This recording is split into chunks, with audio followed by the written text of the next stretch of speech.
सांसद रणदीप सिंह सुरजेवाला ने चंडीगढ़ में आयोजित प्रेस कॉन्फ्रेंस में जमकर बीजेपी पर हमला बोला। उन्होंने कहा, बीजेपी ने भगवत गीता की धरती हरियाणा को गैंग ऑफ वासेपुर का माफिया लैंड बना दिया। उन्होंने कहा, हरियाणा हरि की भूमि है, हरियाणा किसान और फौजी जवान की भूमि है, हरियाणा पहलवान और नौजवान की भूमि है। भाजपा सरकार ने हरियाणा को माफियाओं और बदमाशों के हाथ में सौंप दिया। गुंडों की बंदूकें शासन कर रही हैं और सत्ता की चुप्पी अपराधियों को संरक्षण दे रही है। हरियाणा में गुंडों की गोलियां अब कानून के शासन पर हावी है। चारों ओर वसूली की रिंगटोन बज रही है। माफियाओं और बदमाशों के आगे सरकार ने पांव पसार दिए। सुरजेवाला ने कहा, 11 वर्ष पहले हरियाणा में भाजपा के सत्ता में आने से पहले अखबारों में हेडलाइंस होती थी, खिलाड़ियों के मेडल जीतने की, हरियाणा के युवाओं की फौज में बहादुरी की, एनसीआर में बड़े पूंजी निवेश की, देश के सभी राज्यों में हरियाणा के तरक्की के पहले पायदान पर होने की। फिर साल 2014 में भाजपा सरकार बनी, मनोहर लाल सीएम बने, अखबारों की हेडलाइन बनने लगी, भर्तियों के पर्चे लीक होने की, एचपीएससी में रिश्वत की, अटैची मिलने की, 700 किसानों की कुर्बानी और किसान आंदोलन में अत्याचार की, कर्मचारियों पर लाठीचार्ज की।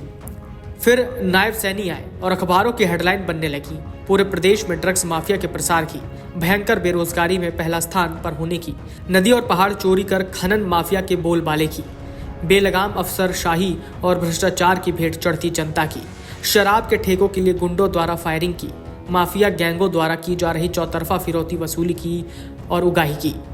सनसनीखेज बात यह भी है कि हत्याएं, फिरौती, वसूली, धमकियां, धमकी की चिट्ठियां, उगाही चरम सीमा पर है।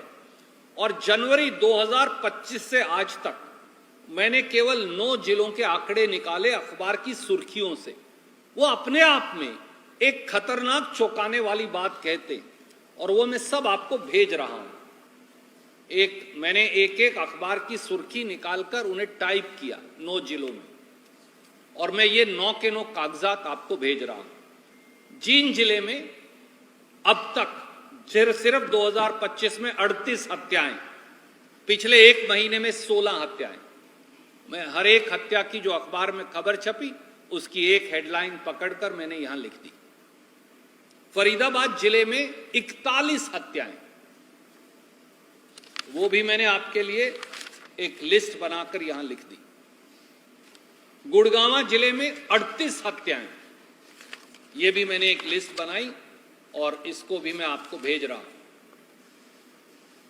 इसी प्रकार से पानीपत में 25 हत्याएं, कैथल में 21 हत्याएं, करनाल में 20 हत्याएं, कुरुक्षेत्र में 18 हत्याएं, यमुनानगर में 15 हत्याएं, सिरसा में 11 हत्याएं। और ये वो हैं जो रिपोर्ट हुई हैं। जो लावारिस डेड बॉडीज आए दिन पार्कों में मिल रही हैं, हजारों की संख्या में, जिसका आंकड़ा हजारों में नदियों में मिल रही हैं, जिनको क्रीमेट कर दिया जाता है, उनका आंकड़ा इसके अंदर शामिल नहीं है।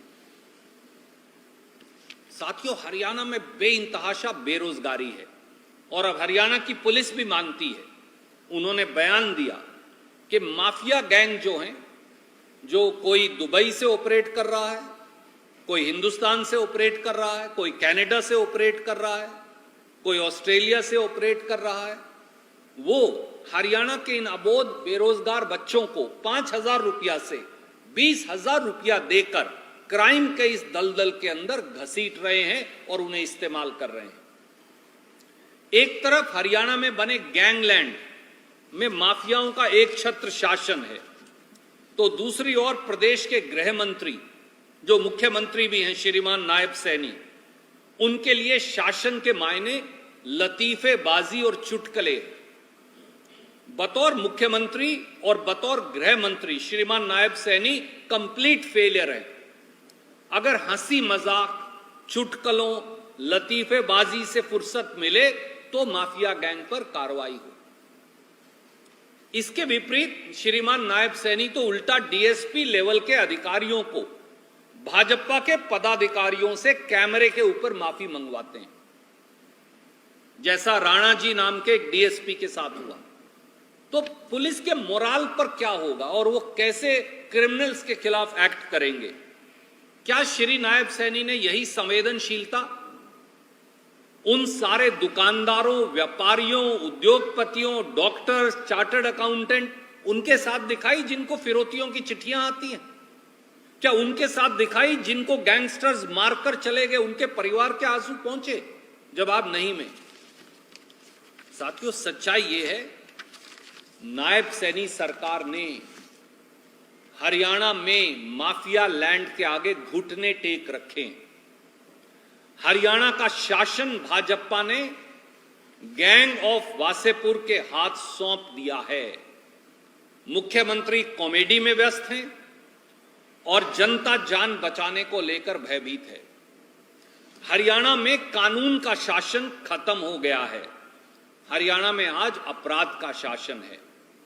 मुख्यमंत्री श्रीमान नायब सैनी कहा करते थे कि बदमाश हरियाणा छोड़ दें।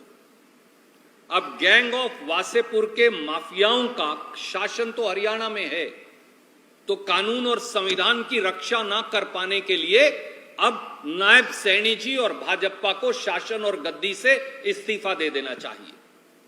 इसी में हरियाणा की भलाई है, क्योंकि हरियाणा के लोग कह रहे हैं, और वो 2 लाइन का उन्होंने खुद नारा बनाया है, भाजपा के राज में हरियाणा डूबा अपराध में। यही अब जगह जगह हरियाणा के लोग कह रहे हैं, और इसका हल केवल भाजपा की विदाई में है। Video desk amarujala.com। अगर आप ये वीडियो YouTube पर देख रहे हैं तो हमारे चैनल को सब्सक्राइब करें और बेल आइकन को दबाना ना भूलें। अगर आप Facebook पर ये वीडियो देख रहे हैं तो हमारे पेज को लाइक करें।